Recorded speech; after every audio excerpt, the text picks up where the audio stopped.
അമ്മ എന്താ അടുക്കളയും പൂട്ടി വെളിയിൽ ഇരിക്കുന്നേ? എന്തോ സമരം ഇത്? അടുക്കള സമരവോ? അങ്ങെന്തുവാ? അടുക്കളയിൽ എത്ര വർഷമായി ജോലി ചെയ്യുന്നു? നല്ല ആനുകൂല്യം തരുന്നുണ്ടോ? വല്ലതും മറ്റേ അടുക്കള പോയി ജോലി ചെയ്താലേ 5000 രൂപ 10000 രൂപ കിട്ടും. ഈ അടുക്കളയിൽ എത്ര വർഷമായിട്ട് ഞാൻ ജോലി ചെയ്യുന്നു. അതുകൊണ്ട് എനിക്ക് ആനുകൂല്യം കിട്ടണം. 5000 രൂപ മാസം തരണം. ഇല്ലേ ഒരു കാര്യവും ചെയ്യത്തില്ല. അച്ഛനെ പാചകം അറിയാം നല്ലവണ്ണം.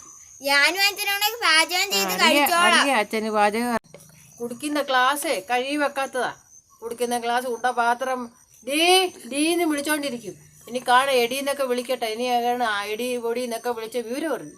ഞാനിവിടെ ഇരിക്കും. ആര് വന്നെന്ന് പറഞ്ഞാലും എഴുന്നേക്കത്തില്ല. മാസം 5000 രൂപ. എണ്ണ മേടിച്ച് തരികയില്ല, വെളിച്ചെണ്ണ തേങ്ങ തരികയില്ല. എനിക്കാണെങ്കിൽ അൾസറും പൈൽസും ഒക്കെ ഉള്ളതാ, അറിയാമല്ലോ.